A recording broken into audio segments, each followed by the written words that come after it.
नाज़रीन, अवामी न्यूज़ में ख़बरनि जो सिलसिलो जारी है। इन वक्त असीं तव्हांखे खिपरो में ख़बर ॾींदा हलूं त खिपरो में 14 अगस्त जश्न आज़ादी जो ॾियारो वॾे जोश जज़्बे सां मल्हायो वियो। शहर में आम कारोबार जे दुकाननि समेत सरकारी इमारतनि खे क़ौमी झंडनि ऐं रंग बिरंगी लाइटनि सां सिंगारियो वियो। शहरनि ख़ुशी जो इज़हार कंदे हिक ॿिए खे मिठाइयूं पिणु खारायूं, जॾहिं त म्युनिसिपल कमेटी में CMO अब्दुल हकीम नसीरानी पारां क़ौमी झंडो झूलाए पाकिस्तान जी आज़ादी वारो ॾियारो बि वॾे जोश जज़्बे सां SOPs जो ख्यालु रखंदे मल्हायो वियो। इन मौक़े ते पुलिस जे जवाननि पारां क़ौमी झंडे खे सलामी पेश कई वई। इन मौक़े ते DSP खिपरो मुख्तियार कार खिपरो वापारी अॻवान मीडिया सां ॻाल्हाईंदे चयो आहे त पाकिस्तान 14 अगस्त 1947 में आज़ाद थियो ऐं इन ॾींहं खे असीं ख़ुशी जोश ऐं जज़्बे सां मल्हाईंदा आहियूं ऐं असांजो ईद जहिड़ो ॾियारो आहे। जो मैंने ताजरान सदर तालका खिपरो जावेद आलम जश्न आज़ादी की क्या कि अपना एक तो कोरोना है और दूसरा उसके हवाले से मोहर्रमुल आराम चल रहे हैं, सादगी से मनाने का इंतज़ाम किया गया। बाकी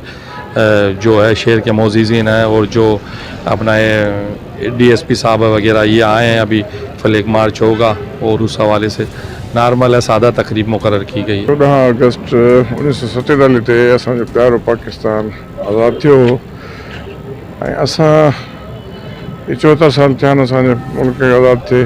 अल्लाह असांखे तौफ़ीक़ ॾिए त असां मुल्क खे वधि में वधि तरक्की ॾियारियूं। मज़ीद खबरों और तफसीलात के लिए विजिट करें हमारी वेबसाइट www.awamiNewsHD.com।